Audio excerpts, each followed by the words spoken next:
Please fill in the first 2 rows after you've signed in. Come on down to the first 2 rows.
So good afternoon, everybody. That was really weak. Good afternoon. Good afternoon. Thank you. I know it's always fun to come to training right after lunch when you want to take a nap, but I feel very confident you will be staying awake the next 2 hours as we talk about how to give effective feedback. It's a very, very exciting time at the district. You have a new performance engagement process that's being implemented, and this workshop is all about giving you the tools and techniques and information you need to go back and effectively implement it in your particular area. And with us today, we have, of course, Jennifer Smith, your Chief of Staff, and she's going to share her opening comments with you. Good afternoon, everyone. Thank you so much for being here in person. For those of you that were able to be here in person, I do think that this is it's very valuable to be here, able to interact with each other. And for Rita, again, thank you for putting this together. So, you know, we're working on rolling out this new performance review system, and you know, this kind of came on as Drew and I have been here we're coming up on a year now. And, you know, we visited a lot of field stations, service centers, met with a lot of staff, and have, you know, been able to observe and receive some feedback on some things. And so one of the many things that we've, you know, discussed with folks is the performance review system. And basically for the most part, what I see is, you know, nobody really liking a scoring system, whether it be the employer or the supervisor or the employee. Just finding that there's a lot of, you know, we found a lot of issues, a lot of concerns with that system. And so what we're doing here, and this is the fourth one that I haven't sat through the whole thing, but that I've, you know, been able to listen and get questions, is that the very first thing that is brought up is that for, you know, I don't know, forever, as far as I know with the district, the performance review is interconnected with any kind of merit increase. So before we can start opening our minds to how we're going to do this new type of review, we have to separate those two. That might seem bizarre, but let's just separate them for now. We've implemented a new system for reviewing salary increases, and that's this quarterly review. This is our first quarter doing that, so John and I received many, many submittals. We're working on going through those now, and we'll be meeting with division directors on those. And with those, we didn't put, any specific parameters on that because we wanted it to be more than, just submit your 3.5s and higher. We certainly want to make sure that we're recognizing our top performers, and they should be. But we want to look at, many other things. How long has it been since this person's been, received a raise before? Maybe they're not, your number one on your team, but you certainly don't want to lose them, and you want to make sure that they're compensated. We're addressing all of those types of things, so there's no score associated with it. Sure, when you submit those, you want to tell us what they're doing as far as meeting goals and those types of things, but there's no score that is part of us reviewing these quarterly reviews. So if we separate those two, then what's really important about the performance review? And that's really having a dialogue with your staff.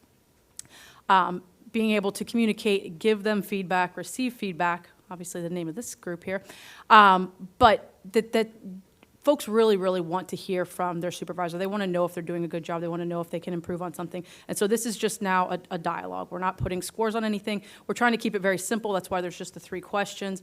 Of course, I encourage you all to go through many, many more questions than those 3. But at a minimum, we wanted to make sure that we sit down and talk to folks about these 3. So while you might have many KROs, when you sit down, you're just kind of globally talking about these 3, stop, start, continue. Not for each KRO necessarily. Lose my train of thought here.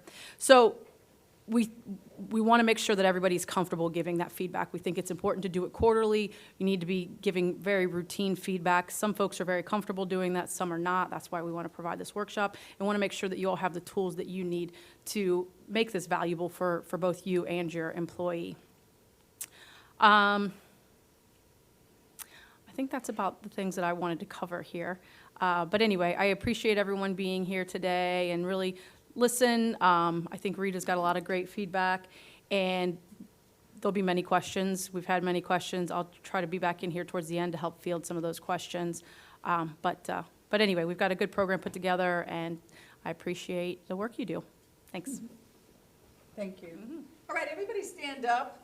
One of the things you want to do is always build your network, and I'm sure you don't all know each other. Feel free to do a fist bump or a virtual handshake in case you don't want to touch each other's hands.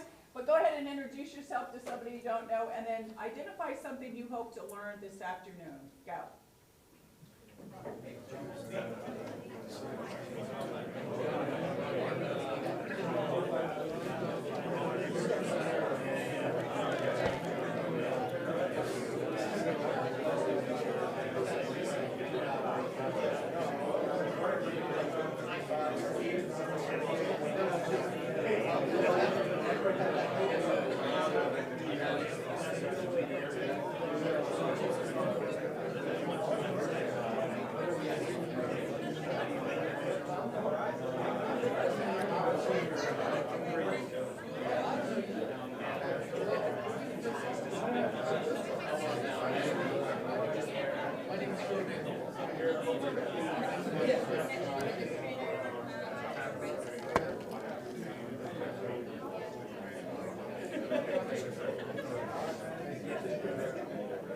Okay, take your seats.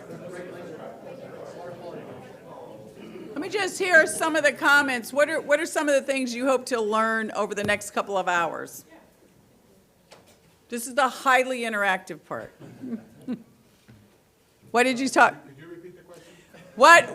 We're going to talk about listening skills. No, we are. What do you hope to learn over the next 2 hours? You understand that there's a new performance appraisal system, but what do you hope to, what questions are in your mind right now about it? What's the process? What's the process? What else? I have questions about the questions. Questions about the question, about the 3 questions? They don't read like questions, they read more like declaratives, Okay, interrogative. okay. Questions about the questions? What else? How the dialogue would be used. How the How the dialogue would be used how they're going to be used? after the dialogue. After the dialogue, how it will be used, okay? Anything else? I think there could be some pointers or some ideas and, how, I know everybody here has been doing it for a while. but Yeah. This is Okay, good. So exchange ideas on how to make sure that, you implement the new one in an appropriate way. So what you're doing is what a lot of organizations are doing. I want to talk about the goals. You are moving away from, as Jennifer said, a system where you talked about performance and compensation in the same time. What do you think has always happened when you've had those conversations with employees? What are they focused on? Bottom line, how much money am I going to get, right? Or what's my rating scale, 1, 2, 3, 4, 5, or whatever it happens to be. And that's not unique to you. That's all over. And if you look at some of the surveys that major consulting firms have issued recently, it suggests that about single digits, 2, 3, 4% of management thinks their performance systems are good the way they are. And so a lot of companies, public and private, are moving towards separating the compensation conversation and really focusing on a lot of touch points, a lot of feedback, because we do know that the emerging workers, the millennials who represent the majority of people in workforces today, grew up with that, and so they're used to it.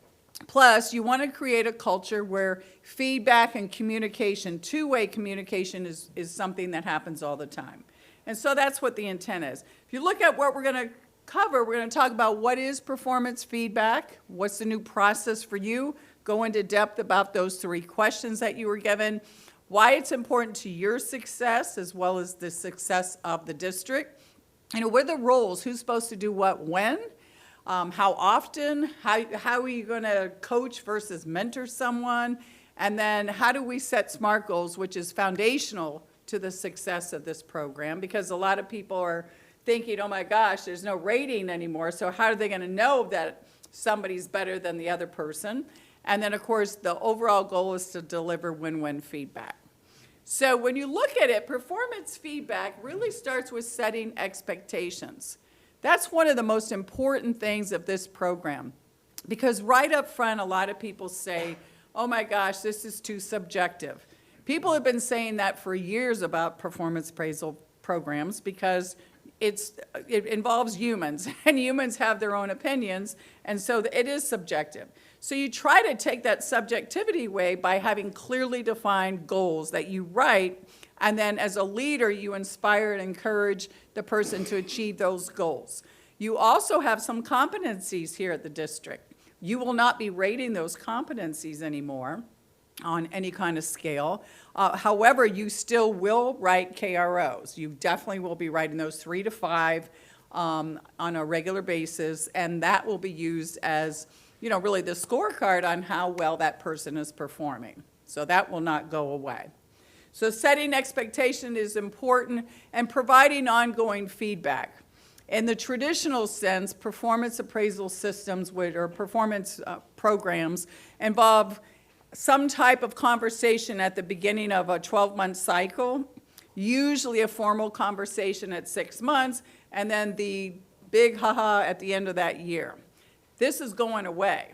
So this is saying that what you'll do and what you're encouraged to do is speak all the time to the employees. At a minimum, on a quarterly basis, you will be engaging in a conversation about those 3 questions and hopefully expand that to other areas. It's not just those 3 questions, but those are the 3 that you will going to document on the computer system. It's being revised right now. You'll get some additional correspondence from HR once it's finalized, but it's going to be a process where you are going to fill it out online, your response to the 3 questions.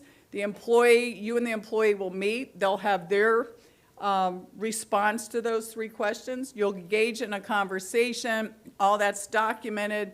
There's a space online for employee feedback, leadership feedback. You sign it, and you're good to go. On a quarterly basis, the organization will look at any kind of revenue that's out there to divide up for the performers who are doing a great job. That's not to say your high performers are going to get something every quarter, the same people, because that would not make sense and it would make you broke real fast. So what you're going to do is look at all of the people who are working in your area to see who should be getting some additional compensation. There might be somebody who is doing something at a very low level, but it's critical, and if they ever left, that would be, like, oh my gosh, would really put a hardship on the organization versus your high performers. So that'll be a quarterly event now. It's not going to be a 6-month end of the year event.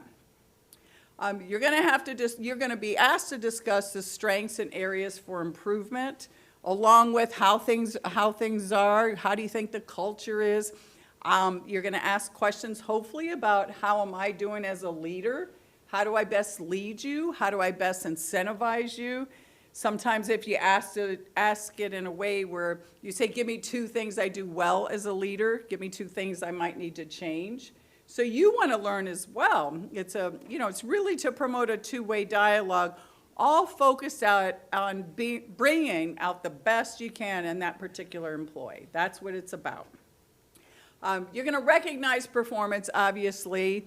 You're going to look at the goals and have a conversation about how that supports the mission and put it in context for the employee, discuss any action plans and how success will be measured. If you ever have an employee who's falling short and requires a PIP, Performance Improvement Plan, that is still the same process. And HR is your business partner. They're there to help you. They want you to call. They have a lot of resources, and they can help guide you in developing those plans should you need it. So that is still an intact process. Okay. Any questions so far? Questions? Okay. So, there we go. The Gallup organizations on an annual basis does some extensive surveying, and I thought these 2 particular data points were interesting. 52% of people leaving an organization said that their boss could have done something to prevent them from leaving. I think we all know that people leave bosses, they don't leave organizations, and so it's really incumbent upon that first-line supervisor, whoever's particularly supervising that individual, to really work on engagement and really try to engage the hearts and minds of the people. How many of you have heard of stay interviews? Anybody? That's something that a lot of companies are doing now. There's some great resources, online books you can buy. But basically, stay interviews are where employees are trained, or leadership's trained, to have conversations with their employees about, what gets them excited when they come to work, and what is it about the district they like, and, what could make it even better. And gosh, if you ever thought about leaving, will you please tell me first, because you're so valuable to us. So you're really letting the person know. You're not making any promises, but you're letting the person know that they're valued and you care. And those are called stay interviews. And there's certainly a lot of additional information about that, but I would encourage you to do those too. And that could be wrapped into these conversations that you're having with employees. The second one, fewer than 3 in 10 employees agree their performance is managed in a way that motivates them. That's really pretty abysmal. And it is hard today. It's easy to stand in front of a room and talk about this. I know on a daily basis when you're fighting fires and you have a lot of challenges and a lot of priorities that you're juggling, it is hard to sit there and make time to have deliberate conversations. But that's why we hope that with having this goal of a minimum on a quarterly basis, that you will engage in those conversations. That's not to say that you aren't encouraged to give feedback on a daily basis if you can. And if you do your job well, and I'm sure all of you will, when the person walks in there on a quarterly basis, they should know what they're getting. It should not be a surprise. Now, all of you got information about the process. I got a dry throat from talking. All of you got information about the new process. They don't have it. So one of your first tasks is to go back and share the information and to go back and talk about the excitement on this new process. So when you also look at Gallup, here's some more things. Many of you probably seen their annual survey where they have 3 types of people come to work every day: engaged, disengaged, and actively disengaged. So the engaged people are the ones that get up in the morning, can't wait to get here. They probably feel like they have a friend at work. They like their job. It's challenging. It's a neat place to work. Those are the engaged people. But across the board, right now, there's only 26% across all companies that they survey, millions of people who are in that category. That's pretty slight, right? And then 52% are not engaged. They're just really don't want to be there. But, you know, they sucking up the AC and they're there. And then you have 18% who are actively disengaged. These are people who potentially want to cause you harm as well as the district. So think about where you think the employees are who work for you. What percent do you think are in each of these categories? And clearly, having more ongoing, open and honest kinds of conversations is going to drive your employee engagement scores, which is a good thing. So the Gallup has these 12 questions. You can just pass these back and get some more. They have 12 questions that they ask to determine what employee engagement is. And these questions, I give you a sheet there so you can see it. But I would like for you to reflect on those questions as a leader. Again, it's hard when you're very busy and you've got so many challenges and serious work you're doing. But these are the kinds of questions that they're looked at. You know, do my opinions count at work? Are my associates committed to doing quality work? Do you have a friend at work? Somebody asking about my development? I would challenge you to use these questions to reflect on your performance and think about maybe some things you need to ask more of or demonstrate more of or less of, so that if asked, you would truly have a high engagement score. And then on the top of the sheet are the stop, start, continue questions that were alluded to, the 3 questions that you will be documenting the responses to on a quarterly basis. I want to point something out on those 3 questions. What are you going to start, stop, and continue doing? Someone brought this up at a session. They said, you know, it sounds like 2 of them are negative and 1 is positive. Like, what are you going to stop doing? What are you going to start doing? And okay, continue doing this. Like, as if it was a negative thing. And the message is that it's not. It could be, what are you going to start doing? Because maybe they're doing a lot of great things, and you now want them to start learning something new or demonstrate a certain competency. So it's really not a negative. And then stop could be that perhaps the person is continuing to hold on to something they need to let go of, or maybe they need to do it differently. Those are, or maybe they're in a meeting and they're so knowledgeable. Maybe they're a hypo, they're a high potential employee. They're always giving the answers in a meeting and nobody else is ever given an opportunity to speak up. So maybe you're going to tell the person, how about stopping, you know, being the first one holding back. That could be an example of stop. And then, of course, continue is whatever they're doing that you want them to continue to do. Does that make sense? Does that make sense? Okay, because I really think it's a strong point because it came up so far, I believe, Christine, in all the classes, didn't it? And it was kind of a shocker, like, uh-oh. So I want to ask this gentleman here in the second row, what was your concern on the 3 questions? Let's get that on the table. The way I read them, it wasn't really questions, they were something we were going to declare.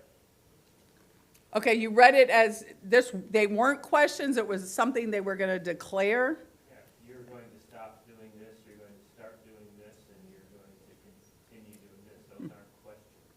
Well, the way it reads, they are questions. I mean, what action should employees start doing to be more effective? Okay, these are questions to ourselves, not questions.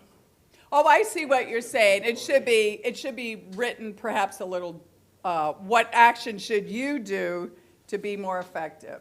But when you fill it out, the supervisor's filling it out, so the question is for you. Okay. So you're going to fill it out first, so that's why it's directed that way, for you to fill out. And you will document it on the computer.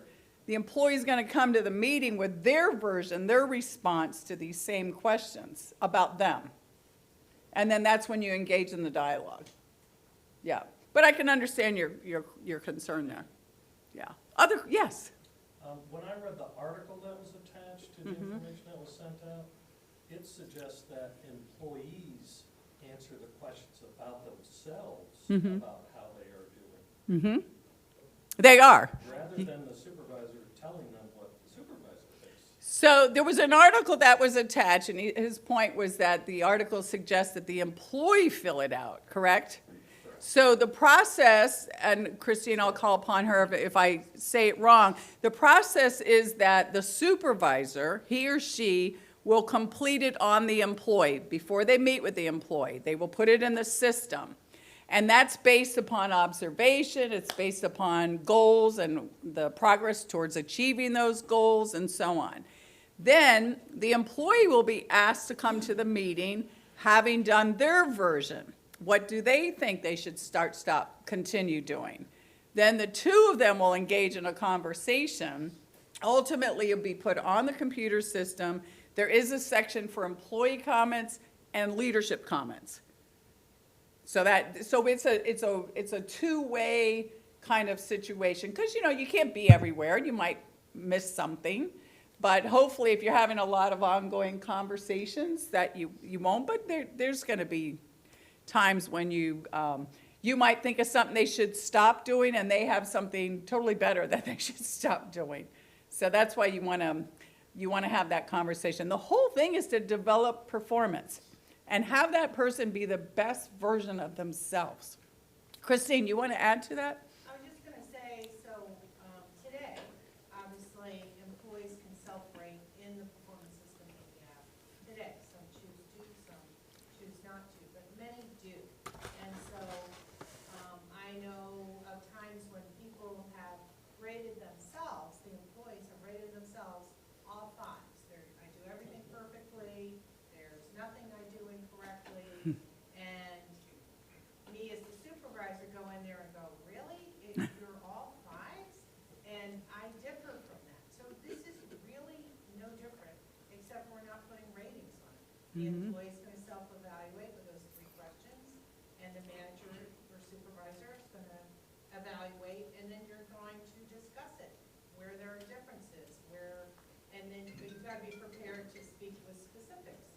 Yeah. And I know you're gonna touch on that, but, yeah. Does that make it clear?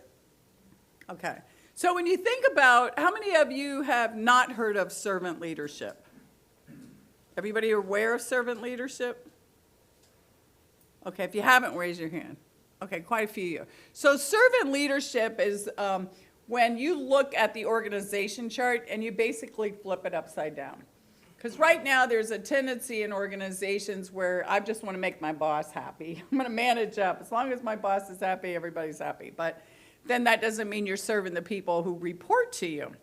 So servant leadership is basically flipping it upside down. You still serve, obviously, the person you report to, but it really preaches that you're there to serve all the people that work for you, whether you report to that individual or there's subordinates.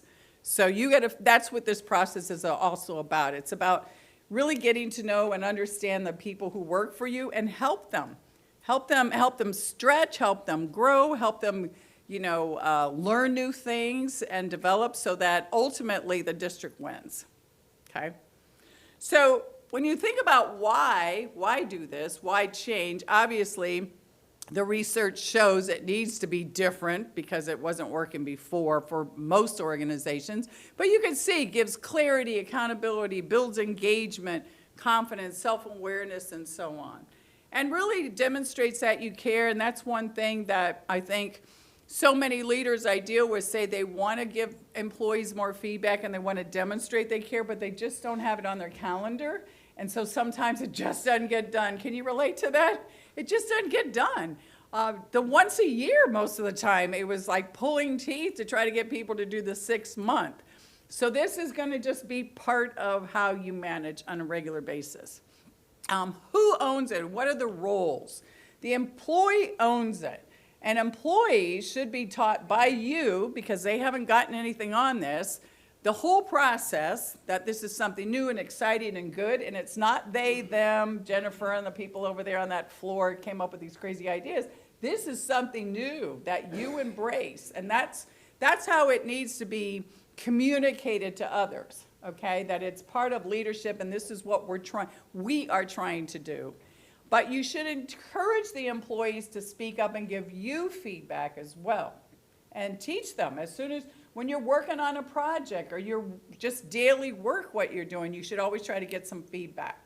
The department head champions it, HR supports it. They support it in a number of ways, but they're basically the one who has that institutional knowledge and the expertise on performance management. This is what they do for a living. And they also have a lot of tools and techniques that they can provide you should you need to work on change in behavior or providing a PIP, those kinds of things. And then the direct supervisor, that's the ongoing support, ongoing feedback. And the district, meaning you, because you are the district, you're part of the leadership team, is to help establish a no-fear culture. And by that I mean that things are going to happen, employees are going to make mistakes, but you have to be cautious how those are reacted to.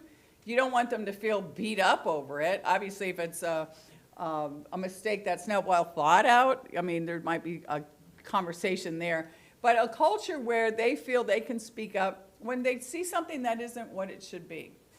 The best example I can give you is I served on a hospital board. I did for 6 years. And I can't think of a better example of a company or an organization that needs to have a culture that doesn't have fear. Because all day long, there's errors in hospitals. There just are. Not that they accept them or want them, but it's complicated. And so, if they had a culture that was fear-based, people wouldn't speak up if they gave the wrong medicine or they had a near miss.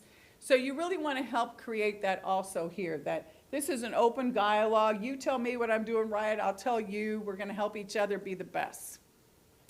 So feedback requires you to make it a priority. Put it on your calendar if you have to. Try to make it a regular thing. Don't assume how somebody feels by their actions or inactions.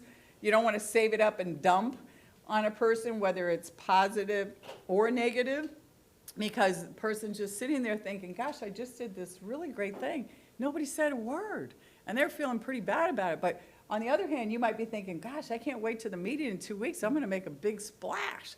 So you got to think about being timely and appropriate, with your feedback and make it a win-win.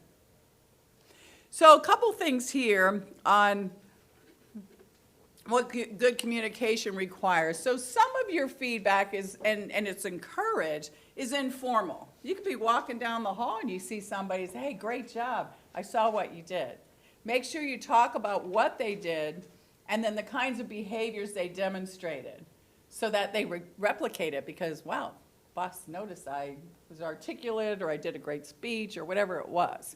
So clarified purpose, to me, before you even meet, I'd like for you to just turn to the person next to you. What could you do to make sure that when you go into that meeting, you're real clear about what you're going to talk about and what your thought process is? What might you do before you go in that meeting? Just talk to the person very quickly. What might you do?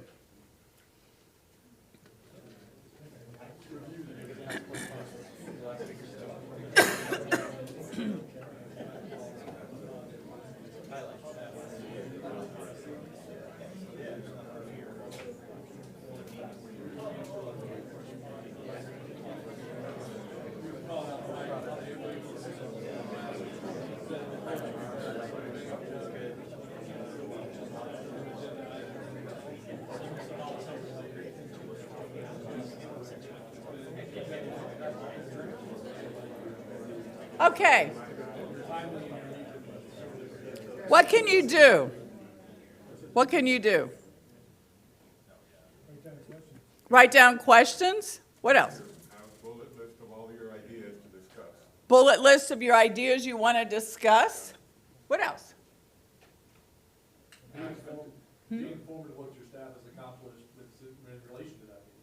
Great. Be informed of what the staff has accomplished, okay, related to that meeting, to that one individual, okay? If they know about the meeting, bring in your list. Okay, if they know about the meeting, bring in your list. What else? Review what you discussed before? Excuse me? Review what you discussed before?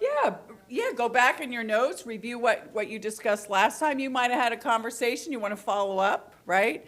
And don't you think that would be so well received that if you walked in with a notepad and you thought through or I look back in your file, that's really going to show respect and you care versus just coming in and kind of fumbling around and fumbling through it. There's a really great book and an excellent consultant, Simon Sinek. Some of you may have read his book. It says Start With Why. It's really great. There's a YouTube video on it if you want to watch a really good one, short TED Talk. It's great. But you really clarify the why. And I think that really makes a lot of sense. Now, you might inherit a new employee. You might have had that new employee 2 months, and maybe they transferred to your section. You know, what can you do to make sure that you're going to do the right location? Let me get to that one. But let's say that you need to look at ample information. What could you do if you inherited a new employee? Talk to the previous one, assuming they're still here. Yep. What else? What else can you do? Sit down with the employee. Sit down with the employee if you don't have access or no one else to talk to. Any other comments? Look in the computer system if you're keeping that record. Great. Quarterly, what was covered. Yeah, look in the computer system. So thank you for bringing that up. So that just shows you every quarter there's going to be something documented. You can go back and look at it versus the old system of, at best, twice a year. So that's a real added benefit. So whatever it is, you want to make sure that you're able to communicate to the employee that you did your homework. You spoke to the last boss or people he dealt with or she dealt with on a regular basis, so that this wasn't something that you based your 2 weeks, period of knowing that person. This was really something well thought out.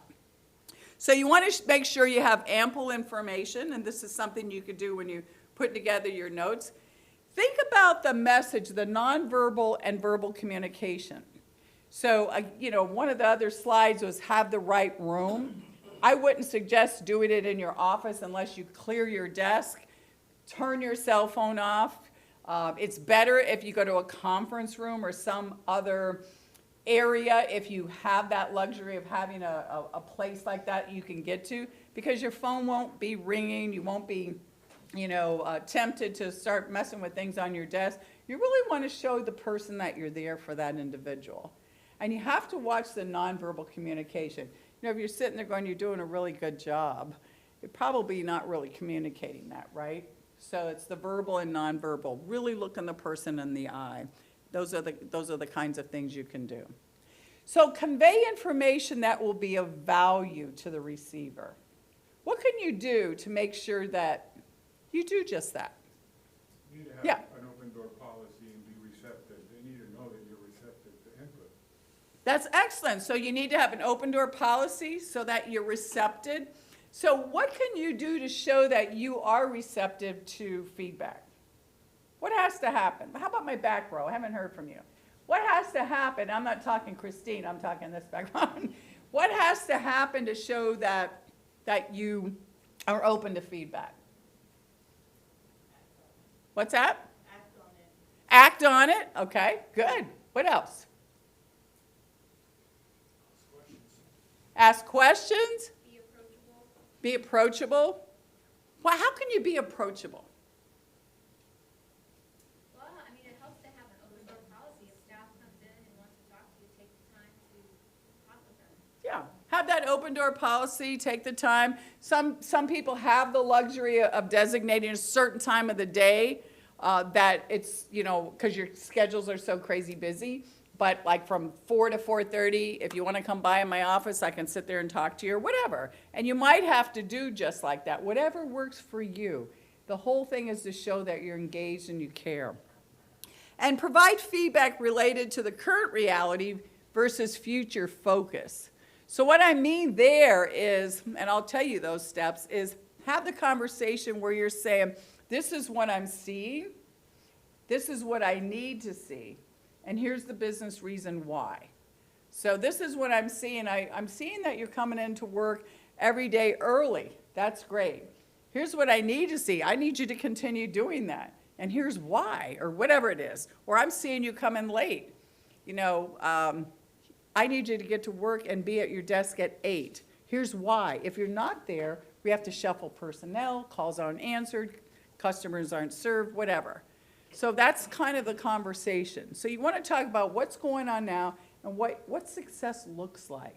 So I, as an employee, have a bullseye to focus on.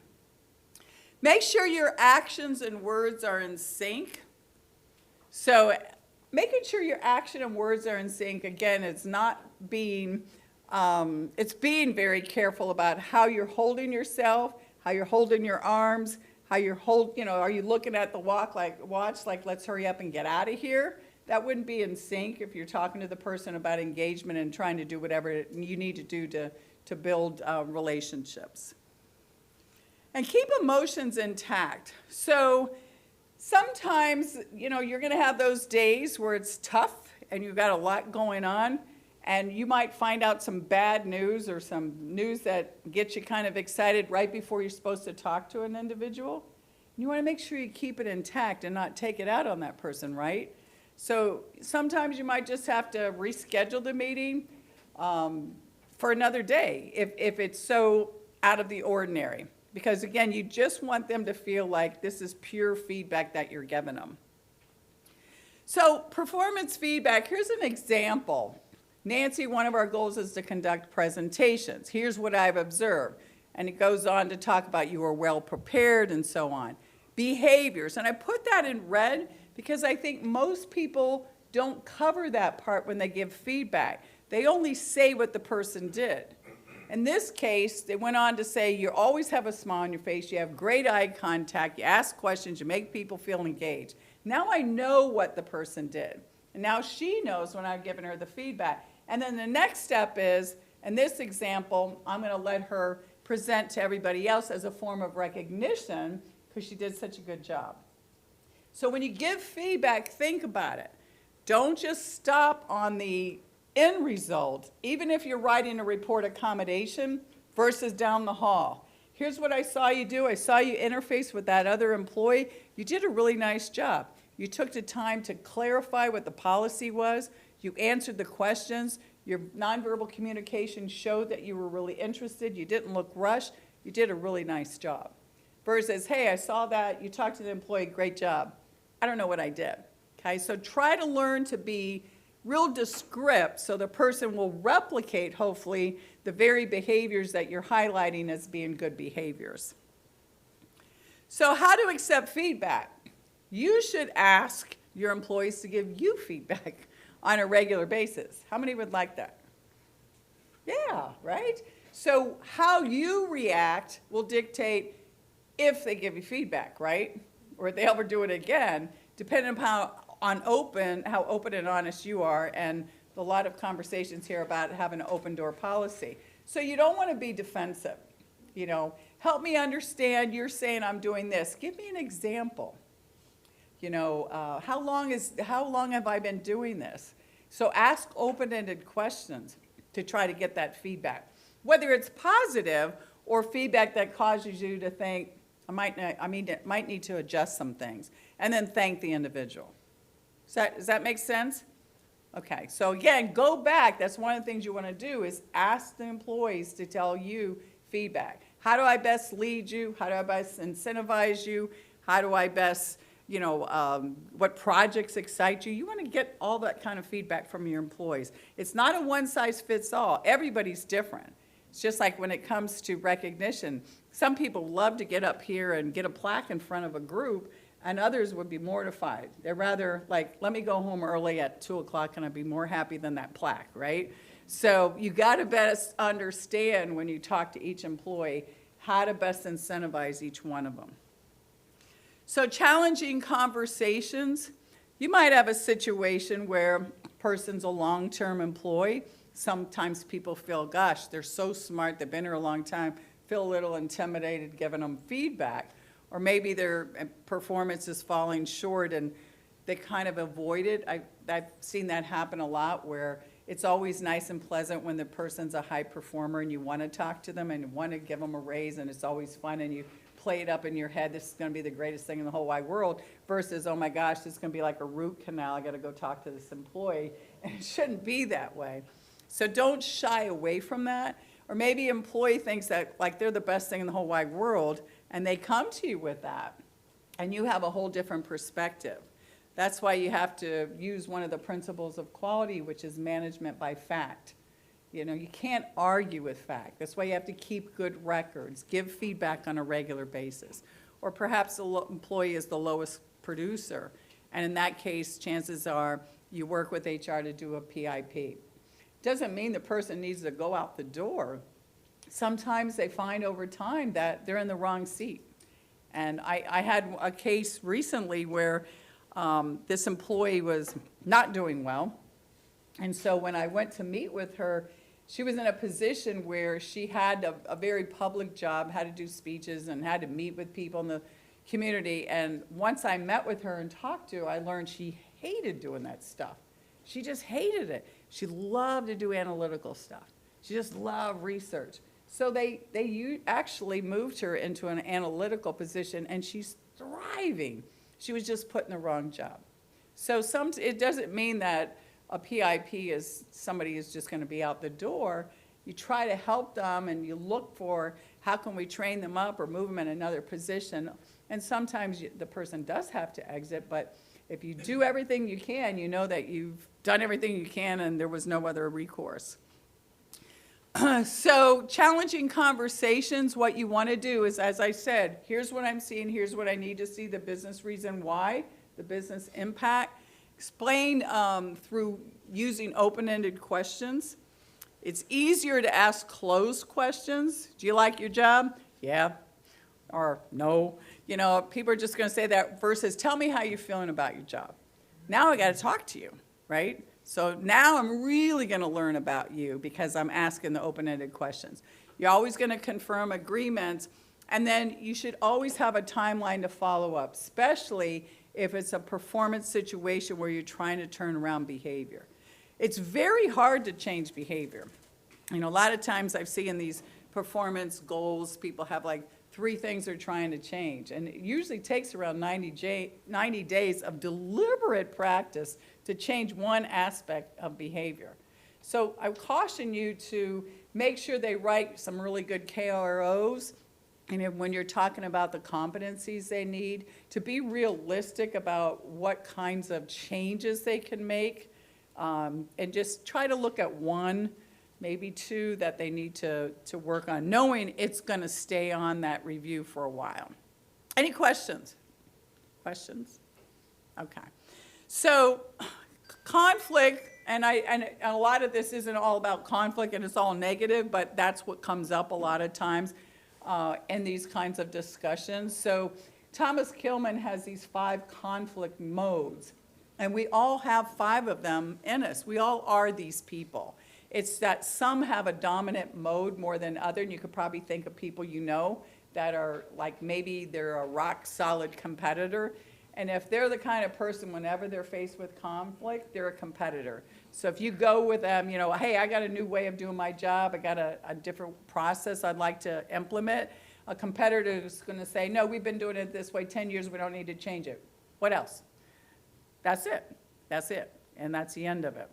Sometimes it's good to be a competitor when you know you're right and you're going to stick to your guns on something. You know, it is a good thing to do that.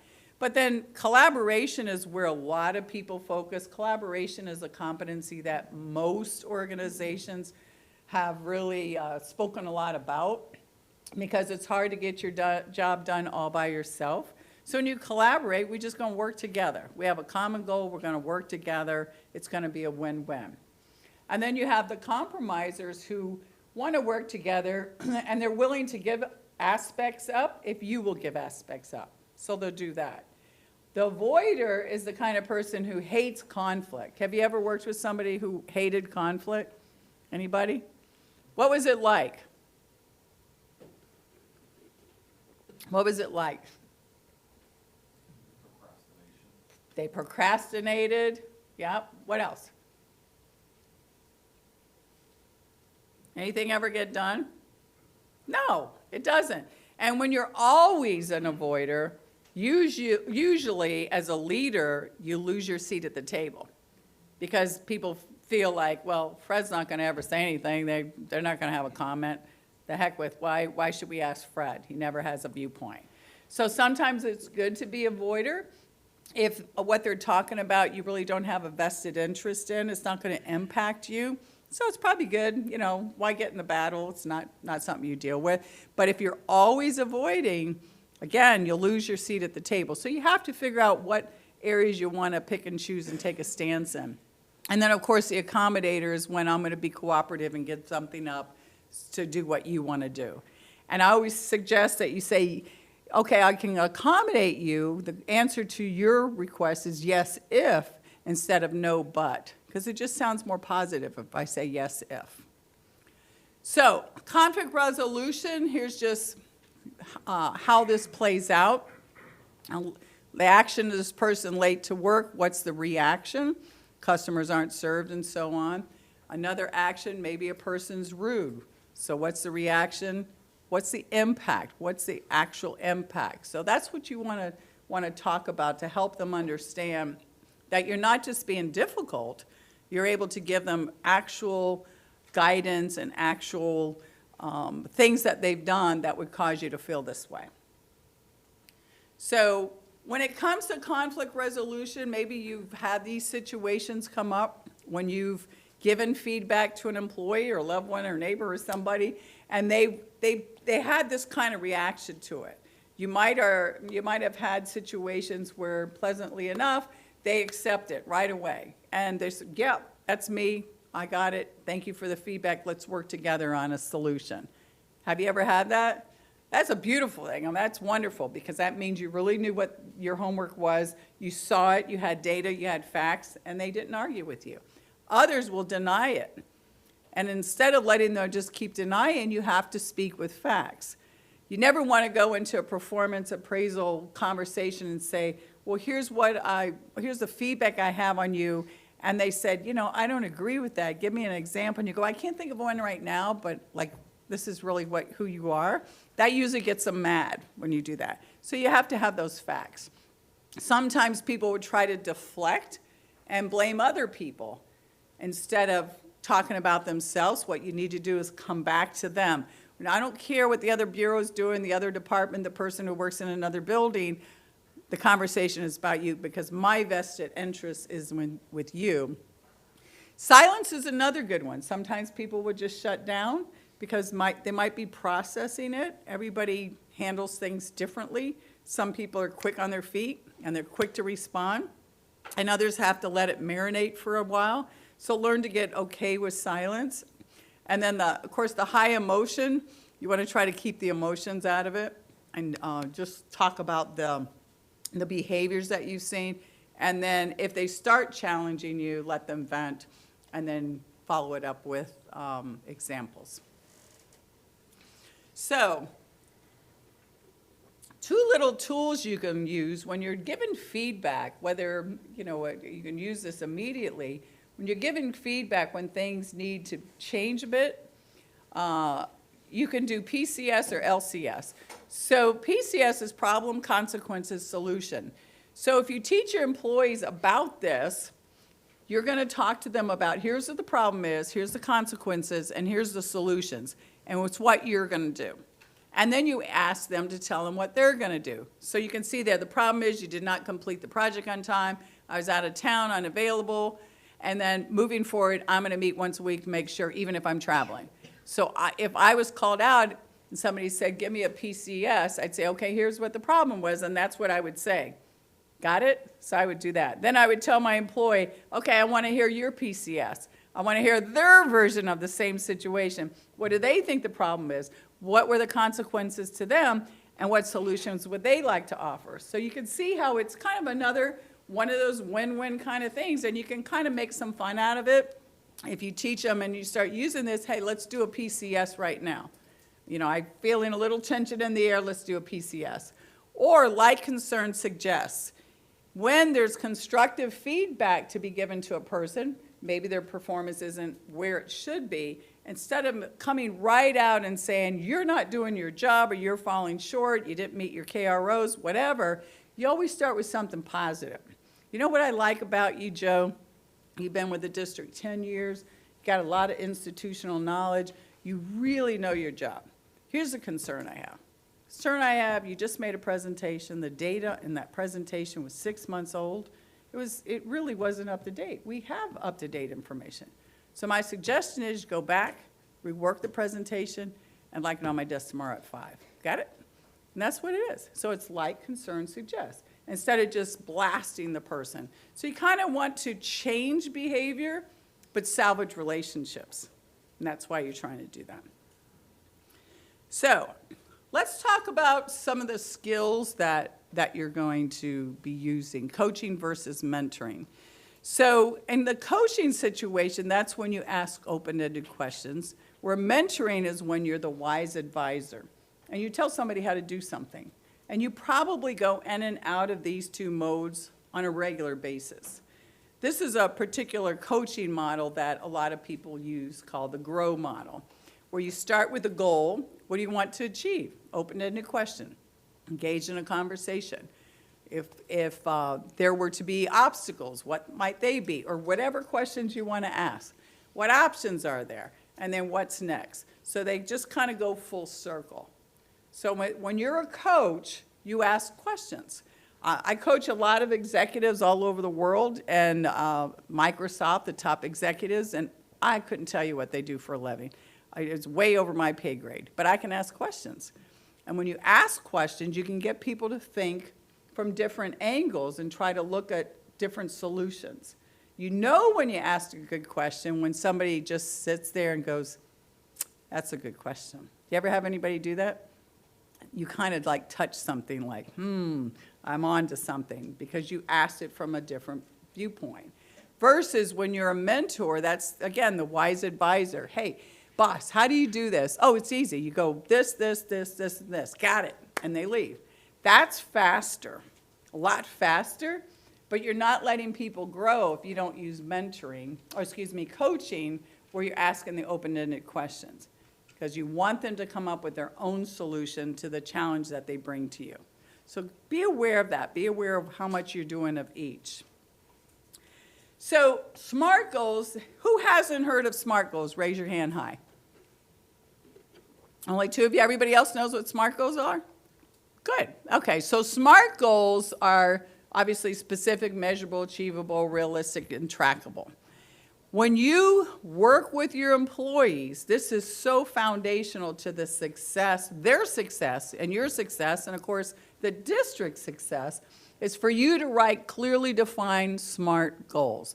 You can see one recommendation would be, a goal is involve the community in what we do. That's not a SMART goal, because I don't know how to declare victory. I don't know how do you do that? You know, and if that's what my boss and I agreed on, and I went out and I did all kinds of things and brought it back, the boss might go, that's not what I really meant. Versus the second one, develop and implement 2 new initiatives to engage the community by March 1st, that is a SMART goal, right? So either I did it or I didn't. There's a lot of talk about performance appraisals and that they're very subjective. And so this is one of the key tools that you have to do, or one of the key steps to take away the subjectivity, is writing clear goals. And I would encourage you, after you mutually agree upon the goals, to send a note to your employees saying, great conversation today. I just wanted to summarize the goals we decide, we mutually agreed upon. You are going to do the following, bullet, bullet, bullet, bullet. I'm here to support you. Thank you. Have a nice day. Now I have a document that says the goals were made on March 10th, and we met and we agreed, right? Because now let's say 3 months, I'm doing my first feedback, and I'm giving feedback along the way, and I'm not seeing it. And then when we sit in there, and I talk to the employee, they say, yeah, but you set me up, you gave me this goal. No, we mutually agreed upon it, remember? And I have that memo to remind the individual that, no, we worked together on their goals. I'm not going to tell you what the goals are. We're going to work together on developing the goals, whether they're technical goals or competency goals. And I think that's real important, that you just don't dump it on them. You work together, because you want to stretch, and it has to be realistic. Now, there also is a lot of conversation about, well, yeah, but that boss over there makes easy goals. This one makes really hard goals. You want them to be stretch goals. You don't want them to be so easy that they're not engaging and motivated and get the person to stretch and really try to be better.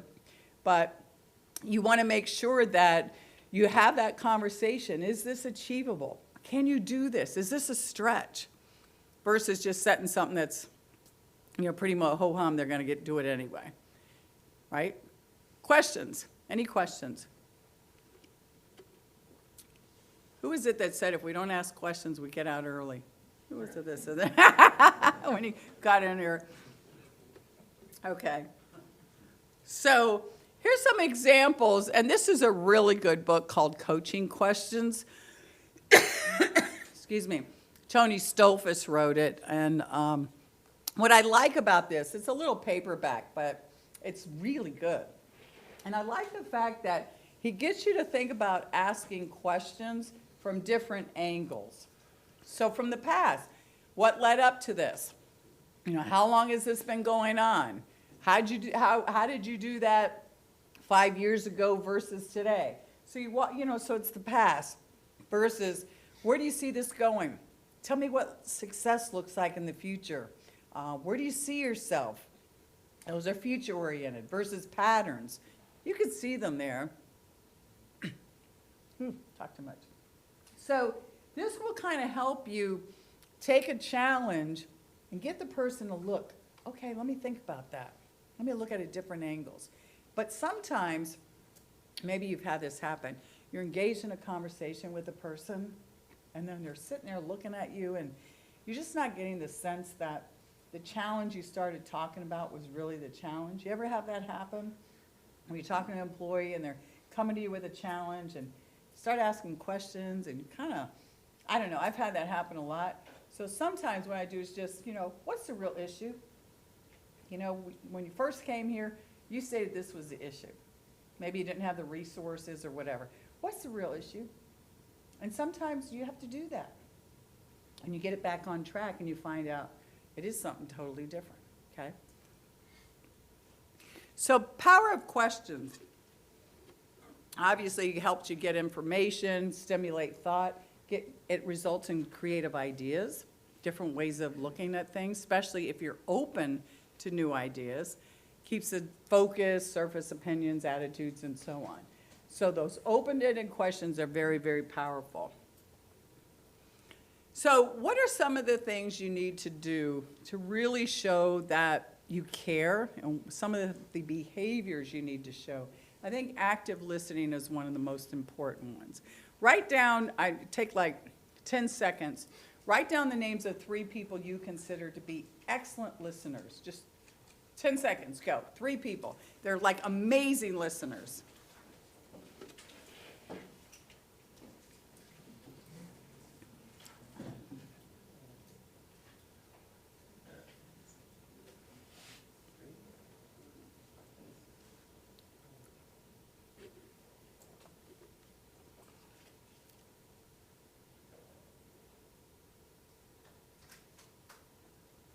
Okay, time's up. By a show of hands, how many of you wrote down 3 people? 1, 2, maybe 4 or 5. Okay, do you know a lot of people? And most of you could not write down the names of 3 people. Did everybody write at least 1 person? Okay, so the people on your list, how many of them do you love, respect, and admired? At least respect and admire. All of them, right? Yeah. So what does that tell you about being a good listener? It's one of those skills today that people just don't pay attention. We're so, disconnected in this very connected world. So think about, if you want to be respected and admired, be a good listener. Put everything down. Really practice listening. There's some things that people do as so that's active listening, listening to the word. Well, let me give you an example. Active listening is really listening to what is said, but also what the meaning was behind what is said, right? So if I say, I love my job, if I say, I love my job, do you think I love my job? How many of you do? If I say, I love my job? No? Maybe? It's kind of not sure, right? If I say, I love my job, do I like my job? Yeah, okay. Or if I say, I love my job, do I like it? Maybe, sorta, not sure. If I say, I love my job, definitely not. So I'm just saying the same few words, but the inflection is giving you a different message. So that's what you have to, that's what active listening is when you're talking to the employees. It's real important that you listen to the spoken word, but what they really meant, and that's when you start probing. The second thing is eye listening. And that's when a person really isn't paying attention to the other individual, they're focused on themselves. So if I come to you and say, boss, I am so swamped. I mean, I stayed up all night, I worked on this report, I'm just so swamped, I don't know how I'm gonna get through the day. And if the boss says, oh my gosh, I'm that way too, I am so tired, I stayed up all night, I'm like really, I've had it, I got so many things I gotta do. You didn't even ask me if I'm okay. Like, it was all about you, right? That's eye listening. Versus the person who's a real leader would have said, you've been staying up all night, tell me about it. How are you doing? What can I do to help? You look tired. I'm concerned about you. And then you show when it's about them, and you don't turn it around and make it about you, okay? That's eye listening. And then, of course, no listening, and maybe you've had this where you're in a conversation, you're talking, person stops and says, I forgot what I was talking about. What were we talking about? And you go, I have no idea. Because you're zoned out and you're not really sure. So that's no listening. So you don't want to get in that situation. So what can you do is be a good listener, right? Just be a good listener. You got 2 ears and 1 mouth. Active listening, to do that, you got to be attentive. You really got to show you care and not have distractions. Don't judge. Confirm the understanding. How can you confirm understanding when you're actively listening? Asking. What else? Repeating back what they said. Here's what I heard you say, right? Show interest. How can you show interest when you're talking to a person? Nod. Yep. Ask them questions. Look them in the eye. Yeah. Restate, as you just said, restate the content.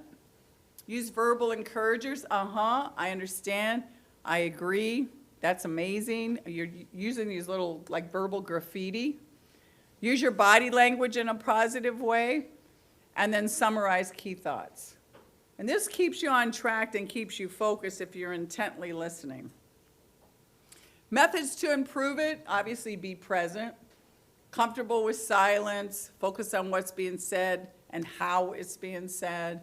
Ask for feedback and prepare a list of listening reminders. You know, sometimes people will have it just put on their desk a little note about listening. They'll put it by their phone, they'll put it on by their computer because they know that that's something they're looking at all day long. Like, how did I do today? At the end of the day, they rate themselves. Was I a good listener? Was I not a good listener?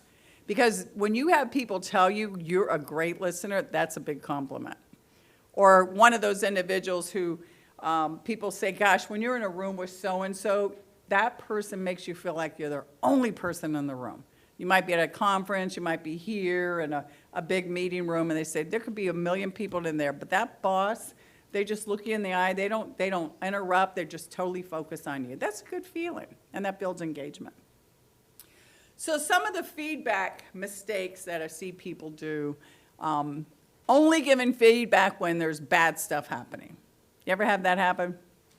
Yeah, because everybody's busy, but trust me, you're going to ask HR, they'll tell you, is when something bad happens, everything stops, and you make time. Even though you said you don't have any time on your calendar, you make the time. So that's a problem. Another one is average rating. So it used to be when people would have the rating scales, or even now, even though you don't have the rating scales, it's people who say everybody's like a 3, everybody's average, everybody deserves a raise, everybody's this. That just liquidates the whole thing. Or having a halo and horn effect. And that's when you're going to do your quarterly, which starts in April, and right the day before I'm going to give you your review, and we're going to have that conversation. I'm sitting down writing down answers to those 3 questions, and you just did something really good. That's the halo. I'll probably have a really good time, and I'll probably say something really nice, even though you might not have been the best. But if I did it right before, that's going to impact my review. Or the horn effect is maybe do something really bad right before. So now I'm going to slam you on it, even though you've been great the whole time. Could you see that that would get in the way? It's the whole review cycle, not that just one last period. A contrast rating is, let's say you're scheduling all of your rating reviews and you've got 5 direct reports in a row. And the first one is an exemplary employee, high potential, just the best one you have. And you just know it, and you're given the conversation. Hard to come up with start and stop because the person is, just perfect. And the next one comes in, and they're a solid employee. They're good, they're solid. They come to work every day, have a smile. They're not a rock star, but they're solid. But just because you had the conversation with the rock star first, you end up sliding that person down a little bit because you're comparing that person to the best of the best. So be careful about that. Drive-by feedback where it's a very quick, hey, that was a good job, and that's it, without saying what the person did and how they did it, not addressing it in a timely manner. I think delivering a message from them, what do you think that means? Excuse me. It's not my message, it's somebody above me's message. Yeah, have you ever heard that? Not here, not the district, but neighbors tell you that or something. So when people talk about them, I can't stress that enough. And I know Jennifer is going to try to come back at the end, is there really is an expectation that it's one leadership team. And that I know I've heard her say that we're all in this together. It's a new process. There'll be mistakes. There'll be changes, but it can't be them. I had one person ask in a class, do I tell the person I submitted them for some money right when I did it or when I get it approved? What do you do now? What's your process now? Don't tell them anything. You don't tell them anything, right, until it's approved. Because if you tell them, it begs the question like, okay, well, who canned it? Well, they did, right? Because I'm the good guy. I submitted it, but I didn't get it approved. So now I'm setting myself up. Well, that's throwing them under the bus. Can't do that. So you wait until everything's approved, and then you deliver it. That it went all the way up the chain, and everybody approved it, and this is a big deal. Not delivering face-to-face, sometimes you can't. Sometimes people are remote, but you try to give as much as you can, or you can use Zoom or some kind of technology to do it. One of the basic rules of management, praise publicly, criticize privately, and that still holds true today. Not engage in improvement and no follow-up. Okay. Other questions? Any questions? Okay. So what if, these are just some what ifs, and there's probably others, and we talked a little bit about these. Maybe the person's new, somebody's out on leave, you need some help identifying resources. You always have to make sure that everything's job-related. Criteria, you can't make reference to, they're out on childcare or things like that. That would be inappropriate, but that's where, again, you talk to HR. What kind of concerns, obviously you're not going to mention names or anything, but are there any concerns right now, knowing what you know about the new process and what we've talked about so far? What kind of questions do you have in your mind? What kind of concerns? What do you do with a performer that's doing outstanding job? You can't ask them we're asking them to do too much now as it is. And we're gonna ask these questions, what can you do better? Yeah, so the question is, what do you do with a high-performing person who's like maxed out, doing a great job, and how do you answer these questions, right? Is that, okay, so what would you say? Let's say you have a hypo, great person, high potential, they're doing great things, they're one of your best, so now you have to have a conversation about what can you stop doing? What could you come up with?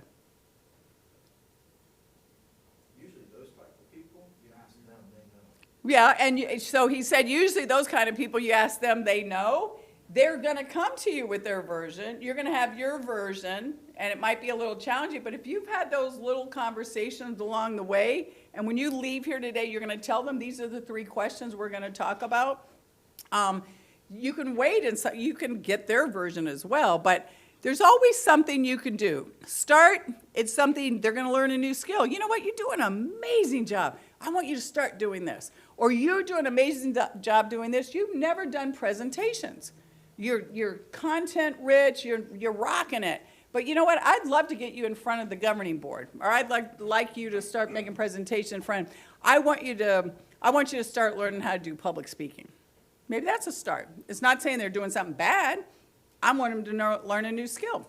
And a stop might be, you know what, I've noticed that you speak up more than other people in the meetings, and so everybody listens to your answer, and others aren't thinking because they know you got the answer because you're so smart. How about if you hold back? Let me ask you to hold back, you know, so others will speak up. So it's more of a behavioral thing. And then the continue is all the stuff they're doing well. So that's how I would look at it. And I thought it was such a great question that came up last week about how it appeared to be like negative, negative, positives, you know, stop, start, you know, stop doing this, start doing that. But that's not it. You know, it's, you know, I want you to continue to grow and be really good. And you're already amazing. So let's just try to think creatively about it. And that's how I'd ask the person to think about it. Usually they know of a development opportunity they'd like, you know, and something new they'd like to, you know, grow into. So, other questions? Other questions? So, legal issues, I want to talk about those. Florida is an employment at will, which means you can be fired for any reason at all and no reason as long as it's not discriminatory. That's what an at-will state is. It's always been that way, and you may or may not know that, but that's the way it is. It's been that way forever. So you never want to make any promises, explicit or implied, like, hey, don't worry, you got a job for the rest of your life. You don't want to say things like that. You shouldn't say anything like that to an employee. You also want to make sure that you're fair and consistent. You don't want to take a couple of employees and you give them a nice, you know, you go in a conference room, you spend a lot of time with them, and then you get this one, you go like, 5 minutes with that one. It's not consistent, because then people start looking, whoa, you know, that person got 30 minutes. And trust me, they figure all that out before you even thought they did. They do. So be consistent. Make sure you're always accurate. Sometimes people will fill out performance forms, whether it's stop, start, continue, or otherwise. And they want to be the nice person, so they only put nice stuff on it. And then there's a speed bump, and then all of a sudden they're saying, oh, this person's been the worst employee for the last 5 years. But they look at the last 5 years of documents, and everything's absolutely perfect. So you want to help the person be good. I mean, so by that, you got to be honest and accurate with your feedback. The law strictly prohibits retaliation, as does your policy. Not that it would come up, but sometimes, you know, you have situations where maybe an employee tells the boss, you know, some feedback or otherwise, and the person gets angry about it only to take some action against that person. May not be that weak, but take some action that's deemed to be retaliatory. So you're going to stay away from that kind of things. So the pitfalls I think we talked about, you know, you definitely have some pitfalls if you don't have those clearly defined goals. Each person should have a bullseye, and they should know what they need to do to meet that bullseye. You know, you may have a lot of direct reports, people under your area. There might be some people doing the exact same thing, and maybe there's some common goals, you know, common standards. If it makes sense, that's fine, if it makes sense for you to do that. But it's always to stretch the employees and get everybody moving forward, okay? Oops. And HR is your friend. I can't stress that enough. When I worked in corporate, I loved it when people would call me and say, look, I want to strategize, I got an employee I want to do this for, blah, blah, blah, blah. Yeah, great. Versus getting a call, you know, I just fired somebody, I don't feel good about it. what do you want me to do? You know, it's a little too late. So if you want to get the help up front, whether positive for those high potential employees or people you're trying to turn around and you may not have a lot of experience with challenging situations, that's not meaning that you're not doing your job as a leader. You've been blessed with having a lot of good employees. So if you have that situation and you haven't had a lot of experience with it, sometimes you can meet with HR and you can role play. You know, well, what if they say this? What if they say that? And you kind of strategize, and it just makes more sense to do that, and it kind of flows a little bit better. Who keeps what? So you'll have your own documents. You'll have your own locked file, I hope, keeping all the HR, you know, related employee information in a locked drawer. So, or online. You're going to have that information, and all the rest will be kept online, your comments about the three areas. And if all else fails, you eat chocolate, because everybody feels better when you have chocolate, right? All right, here's what I want you to do. I want you to stand up. I want you to get in clusters of 4 people, and I want you to come up, everybody come up with 1 or 2 questions that you have that right now that you want answered. So when you leave here, you can go back to your groups, explain the process, and feel confident that you're ready to go. Go in groups of 4.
Take 1 more minute.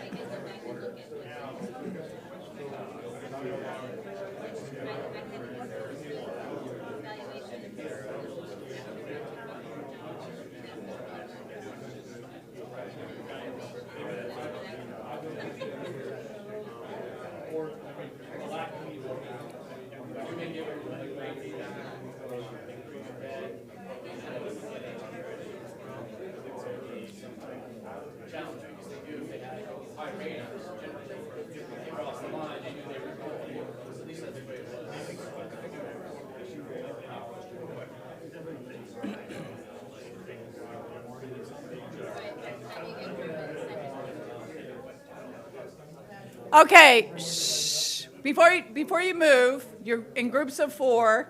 I need a volunteer from each group just to raise your hand. Each group. A volunteer from each group, raise your hand. Raise your hand. Come on, it's your leaders. Come on, you're leaders. 1 from each. Hello? Who's raising their hand? Okay. All right, so since you raised your hand, leaders are really good at delegating. So you point to the person. You get to point to the person who's going to ask the question. Pick your person. All right, now everybody sit down, and then I want to hear from the people going to ask the question.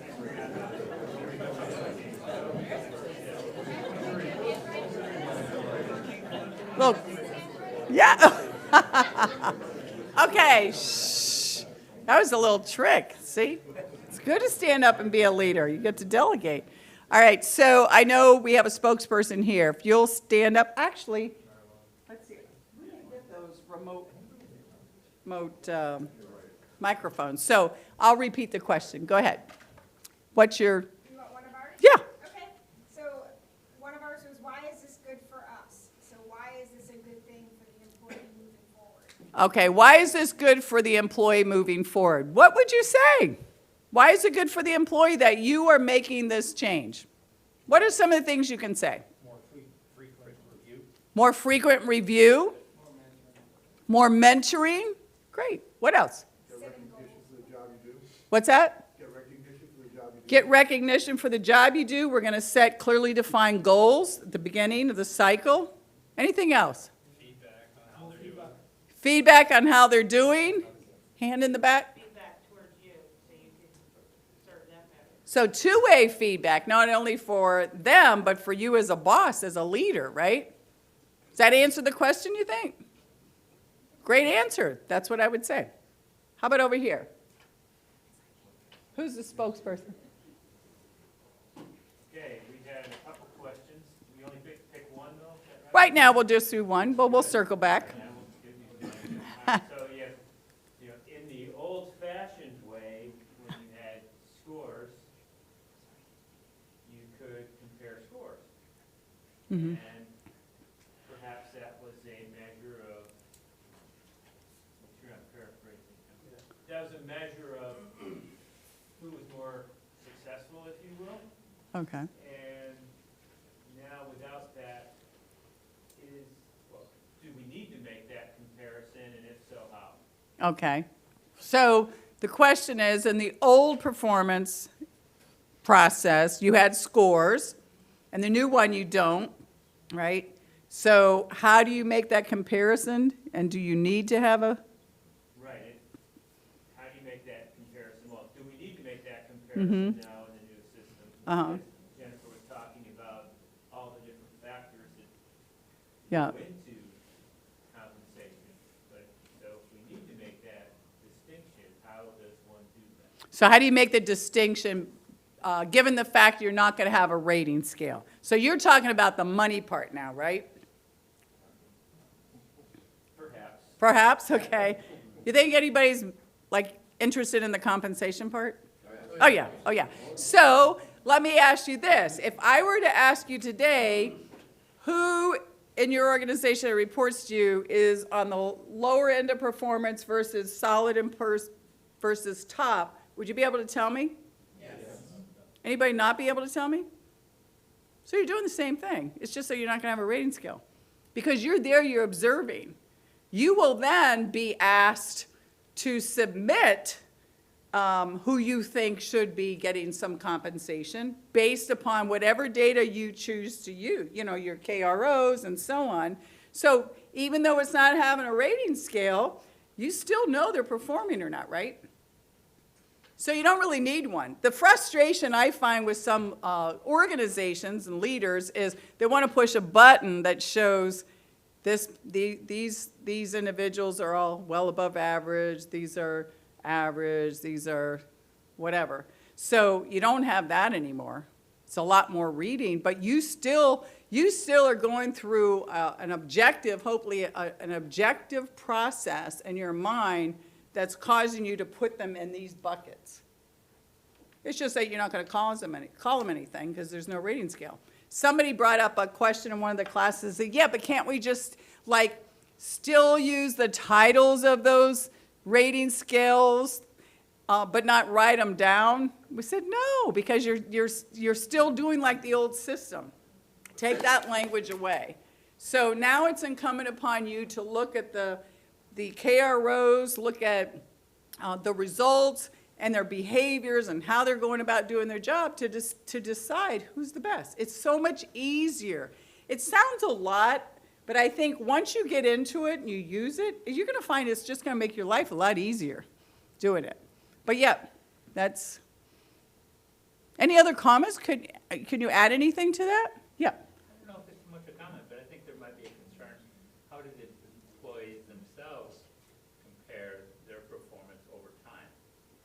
So the concern is, how do employees compare their performance over time? Well, they're still going to have it documented, the stop, start, continue. You're still going to document the KROs, and you're going to be asked, what's this person doing? Are they doing well, not doing well? Right, Christine? I mean, they're still going to write all that down. You want to elaborate on that? It's just that they won't have a scale. Right, so if somebody is submitting somebody through the quarterly increase process that Jen was referring to, as most of you probably are aware, you have full space for a narrative or adding things, whatever you like, for explaining why you're recommending this person for an increase. So you can reference the fact that they've consistently been a solid performer, giving specifics that you have most recently in your last quarterly performance, or previous, to reference, but it may not just be that. It may be their overall contributions and the talent they bring to the agency. So you would definitely want to outline those things for a quarterly increase nomination. Does that answer your question? Yeah, and so over time, all that's going to be documented, so you'll be able to see. Plus, you'll be able to look at compensation, too, to see if they were rewarded for performance. Yeah. And this is a struggle that's not unique to you when you let go of that. It's just really more about ensuring you've got legitimate business documentation and results to prove that this person really is at this level or that level. Yes, Liz. And sometimes it might actually be better for the employee, because what we found is that sometimes employees can have great years, and the rating could be in the fours, and maybe this year they got a 4.3, next year they got a 4.1, and then maybe the employee will be, wow, I got a 4.3 the year before, and I got a 4.1, but they still got a great review. But they may have been doing different projects, and the year before they worked really well on projects, so their manager gave them a higher rating on projects. Well, now at least you don't have to be worried about those ratings. And you're still having that dialogue, they're still doing good work, you're still gonna document that. Yeah. They're not thinking in their head, oh, why did I come down from last year, even though I still had a good year, or a good quarter, or whatever it may have. So some of that will go away, Yeah. which I think is really nice.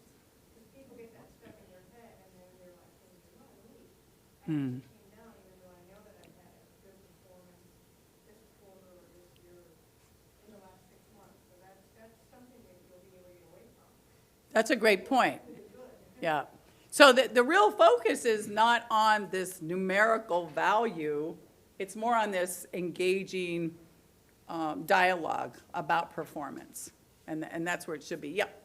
I just wanted to also add that above and beyond changing this performance system is definitely a culture change for all of us here.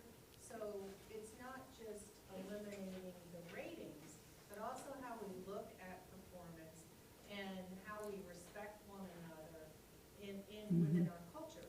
So perhaps this sounds familiar to you. So perhaps in the past, you got an appointment on your calendar, performance review, and I've got to go meet with my boss. We all have bosses, so we go for the performance review. And it's somewhat serious in nature, and maybe there's some jokes in the beginning or jokes at the end, but there's a point in there which feels really real for everybody. And it's your moment of judgment, so to speak.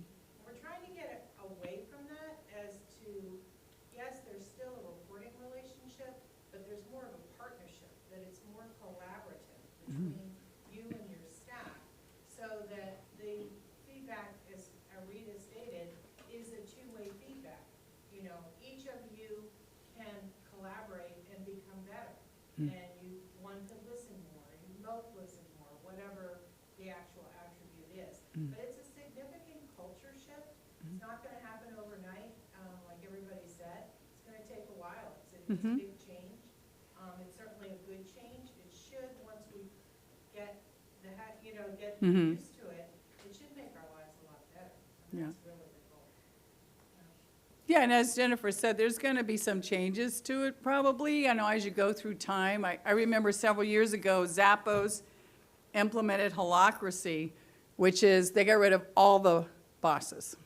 They just thought everybody can self-manage. They thought that would be a good idea because somebody read a book and they decided to do it. It didn't work out real well. So they had to shift change and they had to do some things a little differently. But this is a proven process that works with a lot of organization, and it just really builds more engagement and the focus, not on that number, not on the comp when you're doing that other part, but really about the person, the whole person. Yeah, I think he had his hand first, and I'll go to you. Yeah, when an employee is recommended at a party for some kind of raise or whatever that would be, where and when it would be recorded? So your question is when they are recommended for some kind of compensation, where and when will that be recorded? Yes. That's going to be a quarterly exercise where the leadership will look at the success of the district and resources available. You'll be asked to do the 3 questions, and it will be put together as it is today, and it'll go up to the bureau chief and ultimately up to Jennifer, right? Jennifer and so on, and then they'll look at all of the recommendations for compensation rewards. Yeah, so that's exactly correct. And all the submissions that come in are actually going to be recorded against a spreadsheet to answer your specific question. So we can see, okay, quarter 1, we received these submissions. Of those submissions, these following ones were approved or not approved at this quarter. So we have them on record, so we can revisit those submissions the next quarter. So how is that different the way to where it is today? They still submit without a scale, right? And they have to wait until it comes back. So that's still the same. Yeah, but my part, the question to that is, when does that employee sees that submitted? Or When does it, so you don't tell the employee that you submitted it because you want to wait till it comes back approved or not approved. Correct. Then you talk to then you would take action at that point. But we had a previous answer for a question over there saying, for a continuation of review, how does an employee know that he has been doing pretty good over the years? And we're looking at if they were compensated or not. So if they were not compensated and they were always recommended, does that mean they're not doing that well? No, and I don't think you, so his question is if you're trying to look over time if an employee's doing well, you can't just look at compensation, that's one data point, because a person could be a rock star. Chances are, if they're a rock star, they're gonna get some kind of compensation in one of those quarters. They're not gonna get it every quarter, probably, but I would look more towards the narrative on the results and what they're doing, because it should say that they exceeded their goal, and that, to me, that's going to tell me more. Because, I mean, I have a lot of clients right now who have no money for raises, like nothing. I mean, nothing. And they're still killing it. I mean, the employees are still doing a great job. So if I looked at compensation, it wouldn't tell me anything. So I think you have to look at the narrative and the whole story. Yeah. Yes? So, just the difference between the, I thought the quarterly process now could make up for people that maybe haven't gotten adjusted and they deserve it and there's just limited money available. But we've done a lot, we've done, job studies and things so that we're all kind of, pretty much where our management thinks we should be and how we perform. Are we gonna still have a yearly process, obviously through the budget and through the board that's gonna reward maybe everybody, or it's always gonna have to be, you put up at a quarterly basis if you want a raise, or you're gonna get a raise? So, I don't think Jennifer spoke about it today, but I know she has Yeah. in previous sessions. So, at this time, they moved away from the annual, review and looking at it across the board. But rather, instead, we have these quarterly, so you have more opportunities to be reviewed, considered versus once a year. So, could that change in the future? Anything can change in the future. But that's how it is today, and that's another reason why she said at the beginning of the meeting don't want any parameters on it. In other words, anybody can be recommended for a salary increase for review and consideration. So I know one of the tools they've asked HR to provide is a list of employees and going back, looking back 5 years, when was their last base salary increase that was not an across the board, so a discretionary or promotion, a thing of that nature. So they have the facts to look at in making an informed decision. So, Good, thank you. Another question, yes. I was wondering on the KROs, so the numerical value is taken away. Yep. Is it just gonna be very effective, highly effective then? yeah, so there's no ratings Nope. on the CARO, so it'll be 3 to 5 goals, right? Mm-hmm. These are your goals, and it'll be like the goals like today, that they can change as needed during the performance year. If you're assigned a new project, maybe that's a new CARO, maybe it's not, just depends. And then you won't be evaluating the CAROs individually with effective or highly effective or anything. It would just be the 3 questions, start, stop, and continue. And it will look at all the CAROs in the aggregate to answer those 3 questions. Yep. Okay, yes. So those KROs, if we will start this process in April, right? Yep. And set the KROs, and they won't change no more that year. They can, They can. they absolutely can. I thought you just said they'd be judged for the rest of the year. I said they'd be judged against all the KROs. Okay. So you'll do that each quarter. Yeah. And then we'll start this in April, which some of us in here have 14, 15 employees. How much time we got to do all this? I hope not too late. No, well, depending on once the form is resolved, we're hoping to give you at least 30 days. Yeah, and then it's coming upon you to kind of pace yourself and get all the data and everything you need, yeah, yeah. Yes, Well, my group's question was going to be about process, and I just wanted to kind of anticipate that a little bit.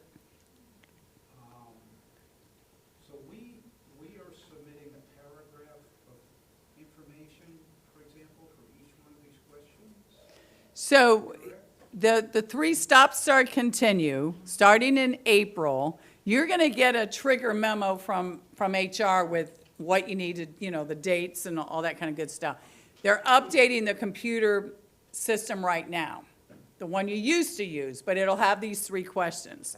So you will be asked for each of the people who work for you to fill out a narrative on stop, start, continue.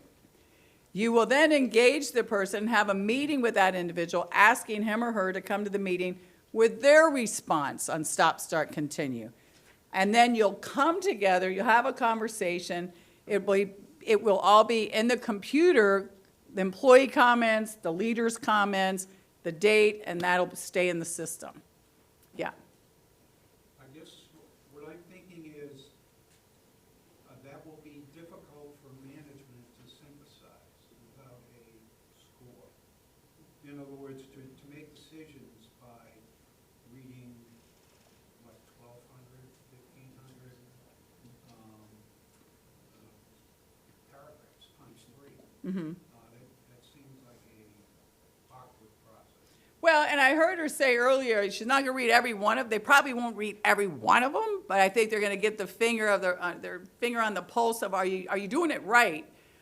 It's really, in essence, the same process you've been doing in the past. It's just you're not having a rating scale. That's all. So you're not going to put them in this little box. You're still going to give all the feedback. It's just that at the end of the day, you're not putting them in a box. You still will say whether or not this person is probably one of your lower ones or a solid one or somebody who's really going over above and beyond. Because that'll help. You're going to have some kind of system that you'll use to prioritize, and they'll be sending a memo out when all that is due. Yeah. But it's basically the same process without the rating forms. It's a struggle for a lot of organizations to not be able to say, boom, this many did this, boom, this many did that. But that's why because you're writing these narratives, and if you haven't done them a lot, I would highly encourage you to partner with HR to help you. Ask questions, make sure that what you wrote there is clear. It's, you don't mention anything about health, obviously, you've had that training before. So, question? Yeah. So if we take the extra step to write up a salary increase recommendation, for what duration is that recommendation valid? For instance, does it have to be submitted every quarter? It's my understanding it's every quarter, correct? Which is, Right, that question came up in another session, and Jen's response was, obviously, whatever you're preparing electronically, Word, Yeah. email, or whatnot. And so it'd be recorded as submitted, for example, first quarter.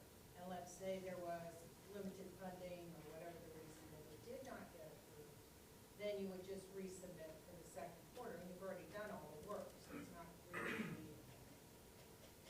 Do you have a boilerplate of one at work? I have the whole group right now with all the first submissions, so we haven't even been through the first Yeah. out of the gate yet. But I'm sure things will change, like everything, tweaked. and one of the beauties about the process is you're all smart leaders. You probably end up bubbling up some feedback saying, hey, listen, I got an idea on this, or, this is working well, maybe can we change this word? Yeah, have that feedback go back to HR so they can look at it. They don't want to pigeonhole you into you have to do this, and cross that. They want you to use your creativity, and you are being given the leverage to make it work for you. You have these deliverables. Use your leadership to make it work for you. Yeah. We want to be fair when we're recommending pay rises, but I'm not really sure what the criteria are for determining whether we, recommend a pay rise or not. I mean, I can see that some people, I for one have a really great group of people, and to me, they're all overachieving. Mm-hmm. Some are better than others, but all, very, to me, probably worthy of a pay rise. Mm-hmm. So how do we determine who would be worthy of a pay rise? Is it the top people, or is it people that are sort of achieving what would, overachieving on Mhm. average? How do we determine that? Do you want to answer that? So how do we determine who gets a pay raise, especially if you're lucky enough to have a situation where you have a lot of rock stars working for you? So how do you prioritize? How do you pick and choose? Especially there's no numerical rating. Right, and also thinking of that not just sort of within my group, but how do I relate that to what everyone else is doing as well? Okay. Make it fair across the board. So, I think Jen said at the beginning of this, and it really came from Drew, our executive director, is that because compensation practices have varied greatly over the last maybe 5 years or so, so we need an opportunity to kind of level the playing field. One way of doing that was when they did the job market study, and certainly not everybody's salaries was positively impacted by that. So one example is those people 1 year or less were not eligible, even if the market did have their job at a higher rate. So those are things that we have to go back and look at. Do we need to adjust those people who were just 2 months away from a year back when that was done in November? So that's one thing. And then the other thing is Jen had said that he does not want parameters on it because of the fact that there probably are people across the agency who are solid performers. Maybe they're not lighting the world on fire with a cutting edge technology or project or this, but they are the ones doing the heavy lifting every day. And so that's some of the group that you referenced. They're solid performers. I couldn't do it without them. But you, as a leader, have to make a decision. I'm probably not going to submit everybody this quarter because chances are not everybody's going to get approved this quarter. But maybe you spread that out across 3 or 4 quarters. That's a different approach too. Mm-hmm. Yep. Will the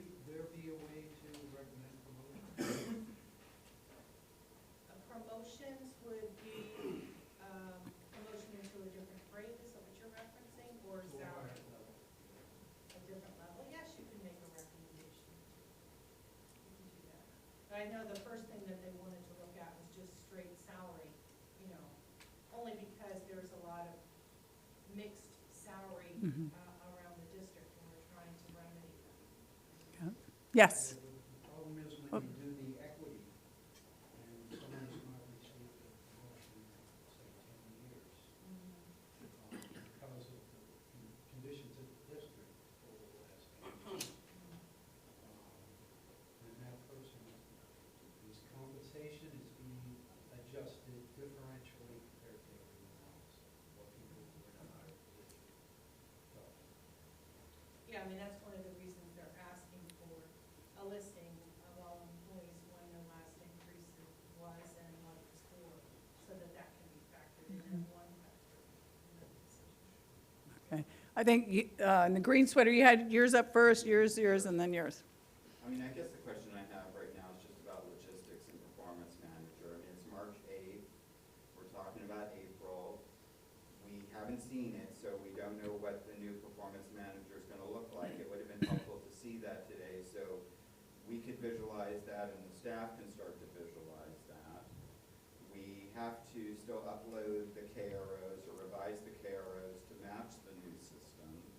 And then obviously there has to be some discussion and training, and then we have to wrap all of this up. So I would like to get a better feel for like the logistics, like when is this rolling out? When are we gonna see the new performance manager? What are the calendar dates gonna be to get this done? Okay, so the concern is, here we are March, and it's due in April. So the system is basically those three questions. I'll let her elaborate on it. It's those three questions in a place for, No, I understand that, but yeah. some people respond to things better visually. So it would be great if we could actually see it reformatted. So when will that be made available to the employees? That's being worked on now. Do you have a due date? The goal is, as it was previously communicated, that the system would be made available to you in April. That's saying we want to allow as much as possible people that have 30 days from the time they see it, to your point, John, to digest it, I have questions, understand. It is as basic as Rita described. It's the three questions on the paper. The KROs, you should already have them now. If you don't have them in Performance Manager now, you could put them in email or in Word and literally just copy them over, because they're just 3 to 5 questions, which are ratings. So not to oversimplify it, but I think it's very doable in 30 days when we make it available. I would encourage you to go back, work with your bureau chief and the whole group, unless you're the bureau chief, and make sure that you communicate to all the employees, because they didn't get this information, you did, you're the deliverer of the information, that this is a new system, this is why it's good, answering the question that you brought up first, and that they're working on the computer system just to have a place to put it online. It's going to be the same 3 questions. They're going to fill it out. The employee's going to fill it out. And so there should be no reason for you to go talk about it now to the employees. But as soon as they have it online, it'll be online. Yep. Yes. Oh, wait, excuse me. You had your question first, and then yours, and then I'll go to yours. Yep. So my question is also, it's not logistics necessarily, but it's about consistency in the messaging. And we've received a number of emails from Jennifer Smith, and we understand the intent of Drew in terms of generally what we're trying to do. There are a lot of really good questions that you're hearing now about details, logistics. You've heard questions about how do we track all of this. So what's important to me, being a bureau chief, is that when I'm trying to tie all this together, I'm looking for consistency in what it is that I'm supposed to be explaining to all my managers and supervisors and what we're gonna communicate to staff. So I think from bureau to bureau and division to division, there needs to be consistency, because I'm hearing, there's a lot of questions here, you're getting it from across of many different people in different organizational units. Yeah. And you've had 3 meetings or 4 meetings that are gonna occur. So I would just hope that whatever we're hearing in here, that it's consistently put out so everybody hears the same thing. And So- this, I'm sorry, just one more, I'm Go sorry, ahead, just please. one more follow-up. The thing about the quarterly review, I've heard a couple of different things coming previously coming into this meeting and what I'm hearing in feedback, the quarterly review process is still a little bit nebulous in how we're going to implement that from quarter to quarter. So for instance, I hear that we're gonna use these reviews to help provide feedback and input into a quarterly review in which we could put forth staff for adjustments or promotions or, whatever it is that we're gonna do. But the process associated with that is still not clear, because I've heard that we do it on a quarterly basis, but then I heard that originally we're gonna go quarter by quarter, then I was told at the last minute that we submit everything for the year. So that's what we did in our bureau. We submitted everything for the year, because that's what my division director was told to do. I don't know about other folks. So the message very clearly said, submit quarter to quarter, the one that Jen was on. So if there's some confusion with her and your division director, maybe you may want to ask them to touch base with each other. I don't know, but the message of the staff was definitely.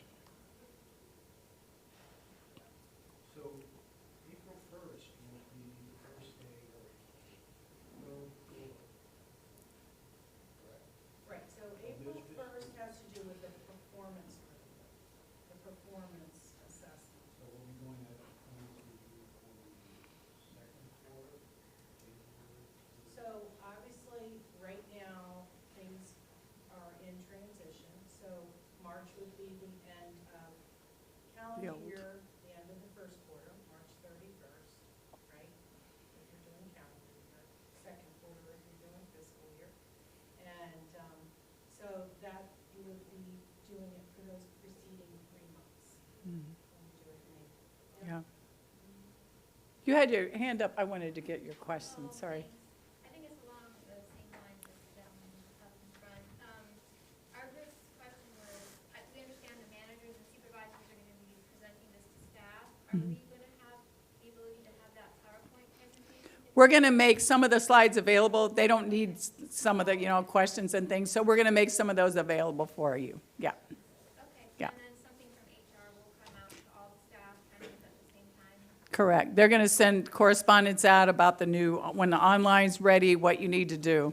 But the hope is that you can go back and feel confident that you can positively talk about the new and improved and why and what it's in it for them, the district, the bureau, and that it's a work in progress. It's not all, it's not cookie cuttered, and that just create the excitement and kind of get a sense for the kinds of questions that they have, and make sure you share those with HR, because that will help them when they move forward with additional correspondence. Yeah, but it's not one of these, there's like, you go to this dot, this dot, this dot, this dot, this dot. It's a fluid process. And I think that's one of the beauties of it, because you can use it and make it work for your area. Yeah. Now, somebody in the front had a question.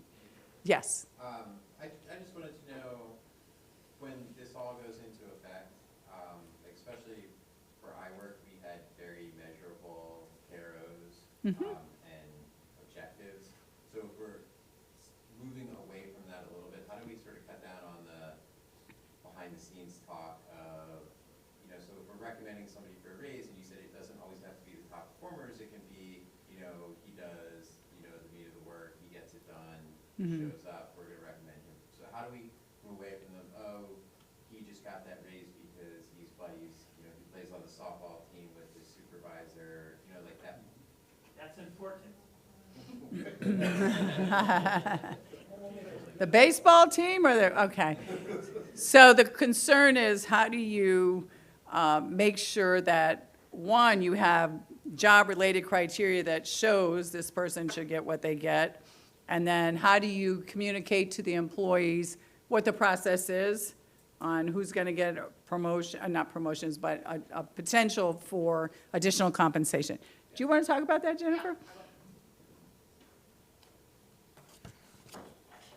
So I think the KROs are still really important, of course. I mean, that's critical as far as setting our goals. And I know you're talking probably permitting, and so you've got time to process, and they are very measurable, which is kind of nice in the regulatory world because it's not always as easy to measure some of the things in other aspects. So that's still critical. And that's, you know, you'll certainly be able to identify your top performers using some of those, and so you should still take care of them. But I don't think that means that it doesn't take away the value of meeting those KROs, I don't think, in this. I'm just saying that you don't have to only be your fastest permit processor to potentially get an increase. There'll be other things that we might factor into it. Other Did that answer questions? Whoops, excuse me. She had hers up first. Go ahead.